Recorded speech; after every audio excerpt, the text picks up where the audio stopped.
నమస్తే. డీటెయిల్స్ చూద్దాం. నెల్లూరులో భారీ అగ్ని ప్రమాదం జరిగింది. బాణాసంచా గోడౌన్లో టపాసులు పేలడంతో మంటలు ఎగిసిపడ్డాయి. ఈ ప్రమాదంలో వాచ్మ్యాన్ సుబ్బయ్య మృతి చెందాడు. ఒక్కసారిగా పేలుడు సంభవించడంతో స్థానికులు పరుగులు పెట్టారు. ఘటనా స్థలికి చేరుకున్న పోలీసులు, అగ్నిమాపక సిబ్బంది మంటలను అదుపు చేశారు.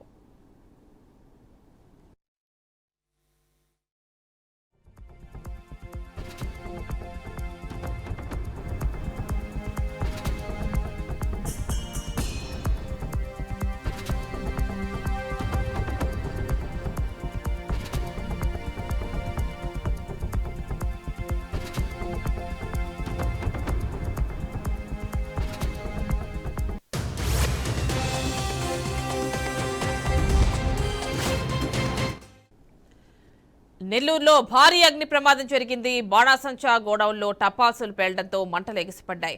ఈ ప్రమాదంలో వాచ్మ్యాన్ సుబ్బయ్య మృతి చెందాడు. ఒక్కసారిగా పేలుడు సంభవించడంతో స్థానికులు పరుగులు పెట్టారు.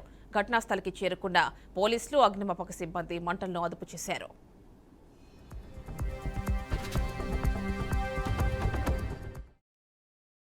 పని ఉంటే వచ్చాను సార్. అదే నైట్ ఏమైందంటే ఇక్కడ బయట పడుకోన్నాను, అంత క్లోజ్ అయిపోయి బయట పడుకోన్నాను సార్. బయట పడుకుంటే షట్టర్ కింద నేనే పడుకున్నా, మంచంలో ఆయన పడుకోను ఇక్కడే నేను పక్కనే. అది నేను మామూలుగా సౌండ్ వస్తుందని లేసే లోపల అప్పటికి ఆయన పెద్ద ఆయన పక్కనే ఉండే లోపల ఆయన్ని ఇంకా మంచం అటు తోసాను. మంచం మంచం తగిలాను. నాకు వెనక ఈ షట్టర్ పగిలి నాకు నడ్డిప్పికి వచ్చి తగిలింది. వచ్చి తగలగానే ఎడబడి ఇంకా అంతే అదే పోవడం. పోయే కొంది నాకు వెనక తగులుతూనే వచ్చాయి అనమాట. అంతే ఆ చివరికి వెళ్ళి వెంటనే ఫోన్ చేశాను మా తగలబడింది అన్నాను.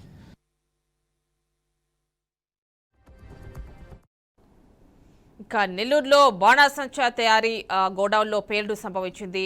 వాచ్మ్యాన్ మృతి చెందినట్టు కూడా తెలుస్తోంది. పూర్తి డీటెయిల్స్ నెల్లూరు నుంచి మా కరెస్పాండెంట్ మురళి అందిస్తారు. మురళి, చెప్పండి, ఏం జరిగింది? ఈ ఫైర్ యాక్సిడెంట్ కి కారణం ఏమని తెలుస్తోంది? అయితే ఆమెని నెల్లూరులోని నగరానికి అత్యంత దగ్గరగా ఉండేటటువంటి ప్రాంతం ఇది. కల్లూరుపల్లి హౌసింగ్ బోర్డ్ కాలనీ అంటారు. ఈ ప్రాంతంలో దగ్గరలోనే నివాసాలు కూడా భారీగా ఉంటాయి. అయితే నిన్న అర్ధరాత్రి 1 గంట నుంచి 2 గంటల మధ్య భారీ అగ్ని ప్రమాదం జరిగినట్లుగా తెలుస్తోంది. ఒక్కసారిగా అగ్ని ప్రమాదం జరగడంతో బాణాసంచా గూడెం మొత్తం కూడా తగలబడింది. దాంట్లో ఉన్నటువంటి టపాసులంతా కూడా భారీ ఎత్తున పేలుతూ చుట్టుపక్కల ప్రాంతాలకు వెళ్లి పడ్డాయి. అయితే అక్కడే నిద్రిస్తున్నటువంటి వాచ్మెన్ సుబ్బయ్య అనే వ్యక్తి అక్కడికక్కడే మంటల్లో సజీవ దహనం అయినటువంటి పరిస్థితి. మరొక యువకుడు దీన్ని గమనించి అక్కడి నుంచి తప్పించుకునే ప్రయత్నం చేసినప్పటికీ కొంత గాయాలయ్యాయి. అక్కడి నుంచి దూరంగా కూడా ఆ యువకుడు వచ్చేసినటువంటి పరిస్థితి కనిపించింది. విషయం తెలుసుకున్నటువంటి పోలీసులు, అగ్నిమాపక సిబ్బంది ఘటనా స్థలికి చేరుకొని మంటలను అయితే అదుపులోకి తెచ్చారు.